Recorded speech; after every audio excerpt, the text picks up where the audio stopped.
uh, saya nak share tentang satu bacaan yang ada pada bacaan kita sebentar tadilah, iaitu pada surah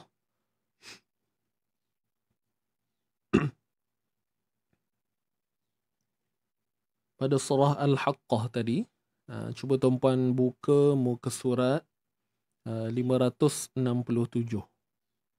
Buka muka surat 567 surah Al-Haqqah tadi. Cuba lihat pada ayat 28 dan 29. 28, 29.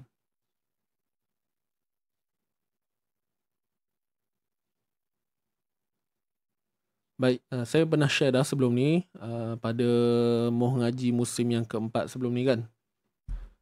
Cuma kali ni saya nak share semula lah. Mungkin ada sahabat-sahabat yang masih lagi belum tahu ataupun terlupa.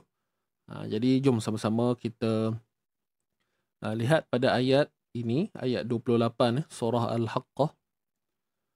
Jadi di sini tuan-puan, kalau kita lihat pada ayat 28, bunyinya a'udzubillahi minasyaitonirrajim.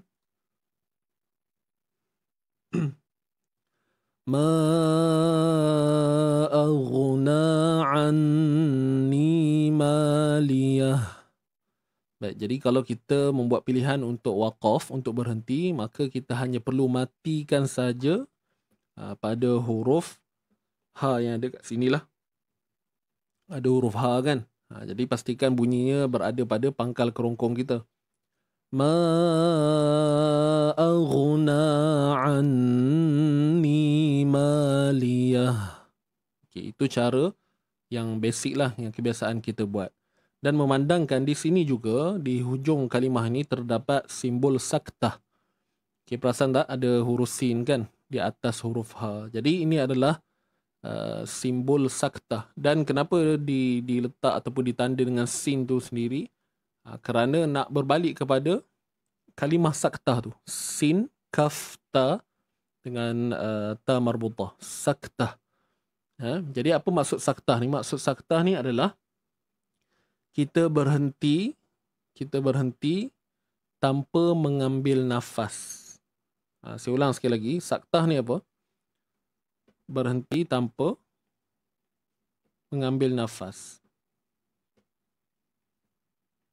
Kita berhentilah. Maknanya untuk nampakkan isyarat berhenti tu, memang kita stop.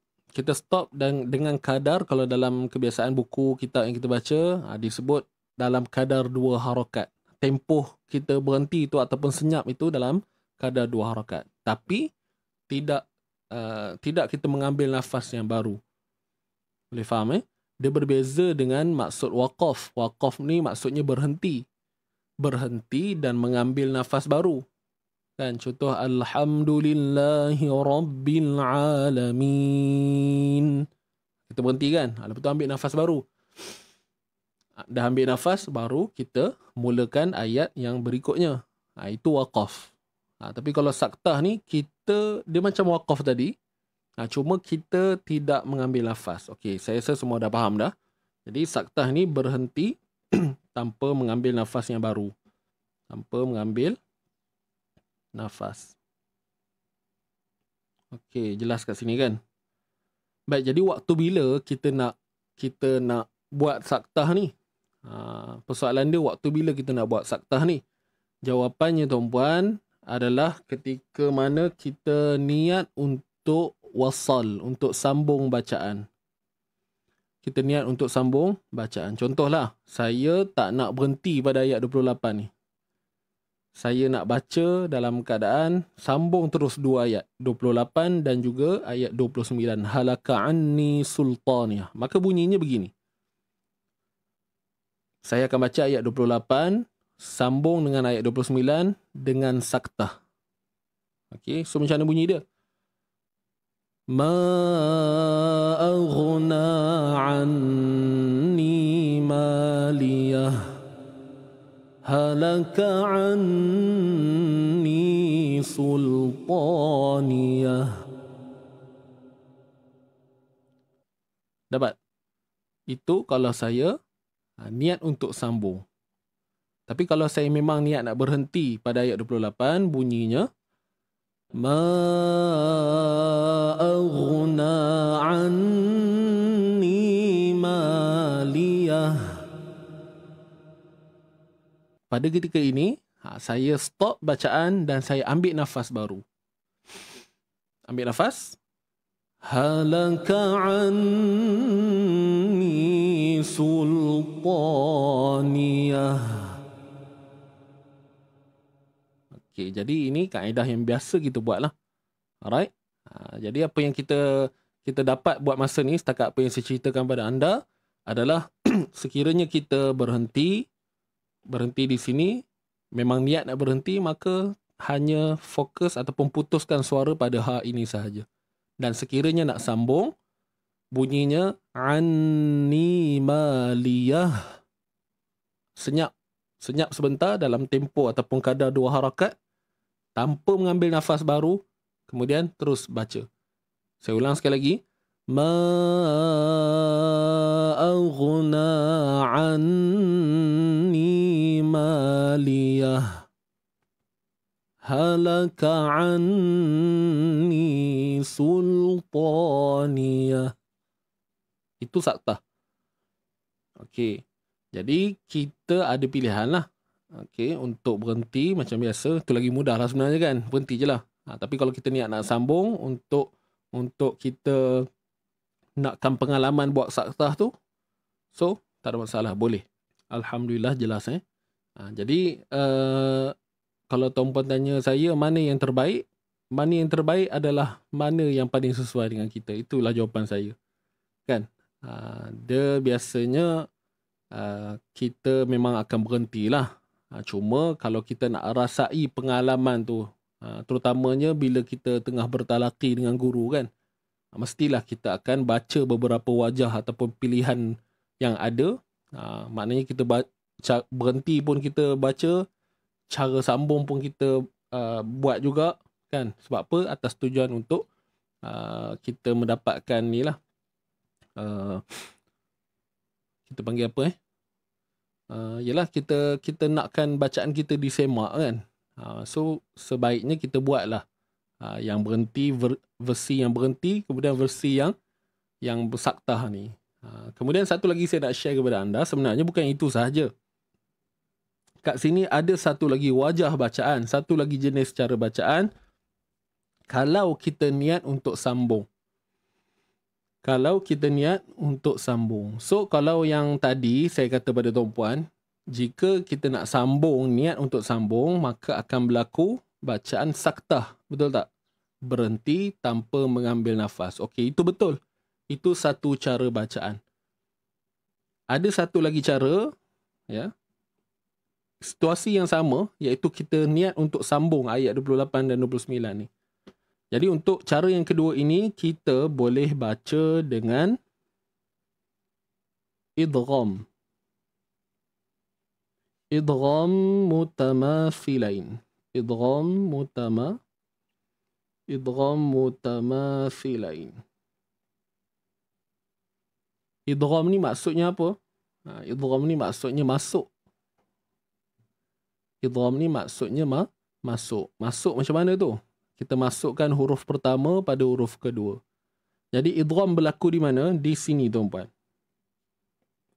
Ha mati bertemu dengan ha hidup dalam 2 kalimah. Ha mati ataupun ha sukun bertemu dengan ha yang berbaris, ha yang hidup. Apa yang nak dimasukkan? Ha yang mati ini masuk pada ha yang kedua, yang berbaris ini. Baiklah, macam mana bunyi dia? Kita kena baca ha ini dengan bersabdu. Ha yang kedua tu dengan bersabdu. Baik, perhatikan. Saya akan contohkan kepada anda. A'udzubillahi minasyaitonirrajim. Ma aghna anni maliyah halaka anni sultaniyah. Saya ulang sekali lagi. Perhatikan di sini. Perhatikan di sini. Tuan-puan perlu baca ha ini dengan bersabdu. Ini adalah cara bacaan dengan idgham mutamathilain. Ma aghna. Maaf, saya ulang sekali lagi. Ma aghna anni maliyah halaka anni sultaniyah. Maliyah.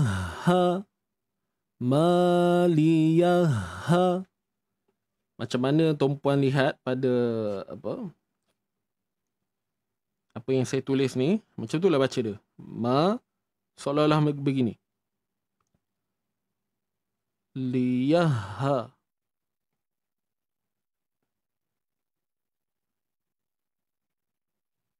Ada seolah-olah begini bunyi dia. Liyahalaka. Liyahalaka. Dia tak ada harakat ni. Dia bukan mat, dia bukan pemanjangan. Ianya adalah idgham. Maliyahalaka. Maliyahalaka. Ma tu kekalah dua harakat ma asli. Maliyahalaka. Ini adalah wajah yang kedua jika kita ingin baca bersambung, baca secara wasal. Boleh dapat ke tuan-puan? Jadi di sini kita dapat buat satu kesimpulan. Jika kita nak sambung ayat 28 dengan 29, kita ada dua cara. Yang pertama, baca dengan saktah. Dan yang kedua, kita boleh baca dengan idgham.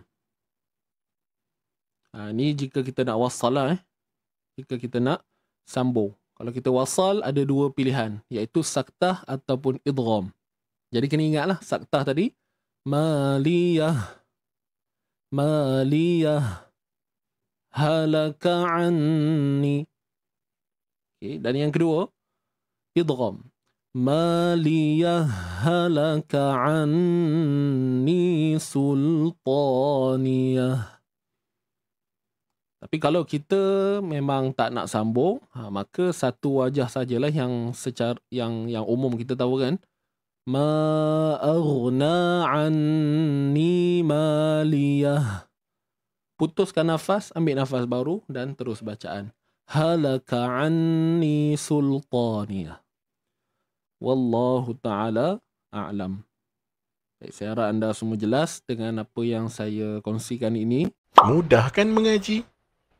Easy ngaji.